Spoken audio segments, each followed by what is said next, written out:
This is my Steam Deck. It's the OLED model. I just got it recently. This is a power bank that actually attaches to the Steam Deck, and it provides some other benefits as well. What we're going to do here is test it out. This is probably an awesome traveling companion. So it looks pretty straightforward. You basically just strap it on, slide the battery, that's the battery bank itself in, the power brick, and then you plug it in. So it should be pretty straightforward. I mean, you can also use it with other devices, of course, too, but it's designed for the Steam Deck. So it's got some weight to it because it's a battery. Set that to the side. Cable-wise, we have a USB-C to USB-C. We have the power, you can see there, another USB-C to USB-C with a 90-degree angle. We have the kit that snaps onto the Steam Deck itself. Right, that's going to go on. I don't know what that is. That's the slide for the battery.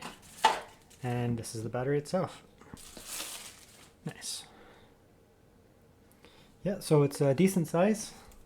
Should be pretty good in terms of how much power it holds.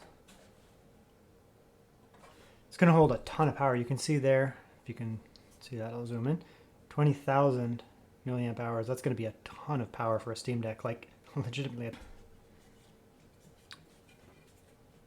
So vent there, hole, as you can see, because you're going to want to vent your Steam Deck. Okay, that's on there now. And so you can see here that, there's the I/O here. You're going to charge it, from the wall that way. Charge it in, USB-C, and then when it's fully charged up, you're going to do the opposite. You're going to stick it on here, like that. And then, yeah, it's good to go now. And then you're basically just going to plug this in. I'd use the 90-degree one here.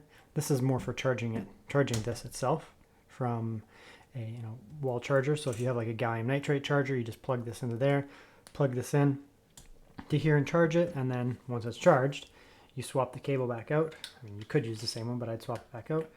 Plug that in like that, and plug that in like that. Because it's a 90-degree angle, it's not going to stick way up in the air or something. You could go like that, or you could invert it around the other way, whatever you want there. Oop, it was already getting power. Let it sit for a minute and charge it up, and we'll start gaming and stuff. Looks like it actually did come up with some power. So it actually came with around 75% power, you can see. So you can do 25, 50, 75, 100% power. It actually came with 75, so it's funny because even with this weight added, it's like the same weight as the Lenovo Legion Go. Legion Go is what I use probably most frequently, just because it's a Windows handheld.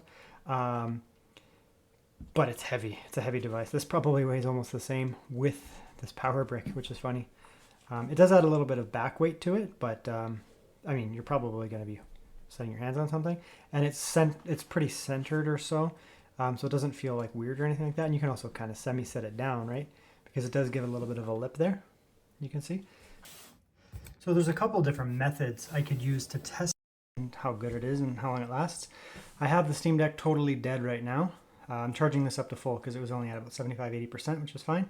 So there's two methods here. I could just charge the Steam Deck up with this, use the Steam Deck, let it die, charge it up again, let it die, charge it again, let it die. Basically see how many times we can charge up the Steam Deck, but we can also just use math. If this is a 20,000 milliamp battery, we can just charge it up, this here, and then we could basically just divide it. So if we know how big the Steam Deck battery is, we know how big this is, we know how many charges we're going to get.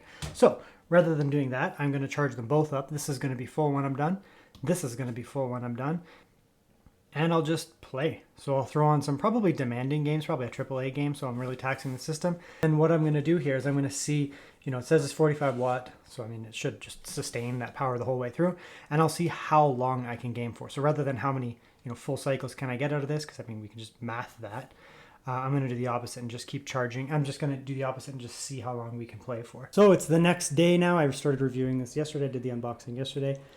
And I've done my tests on it. So I fired it up all the way to full power. I then also charged up the Steam Deck. So I had a full Steam Deck. And I saw how long I could play Baldur's Gate. I played Baldur's Gate for 3 hours straight.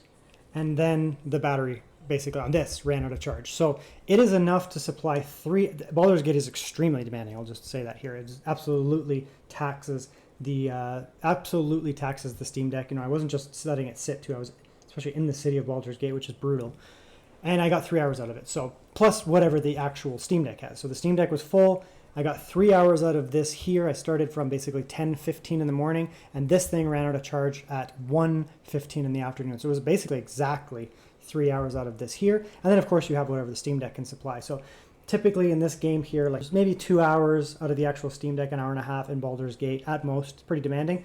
So you're basically tripling, you take this from like an hour and a half or so, you're almost basically doubling that, maybe slightly more. So you're taking what your Steam Deck is able to do in terms of battery life and multiplying that by 3. So, say you played something and you got 1 hour, you're going to get 3 hours with this attached. If you're playing more indie titles that are, maybe you can have your Steam Deck last for 3 or 4 hours, then you're going to get like 12 hours out of something like this. So it does work very well. Here, it's not just enough to supply the Steam Deck with what it needs, it's also charging as well. It's not super fast charging, but it's also charging it as well. So I'm putting extreme demand on the Steam Deck here.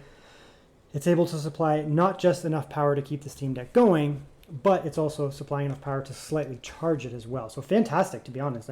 It gives you basically 3 times the amount of battery life that you would normally get, because it does add a bit of weight, but it's not like super heavy. I don't feel like I have some massive monstrosity in my hand here.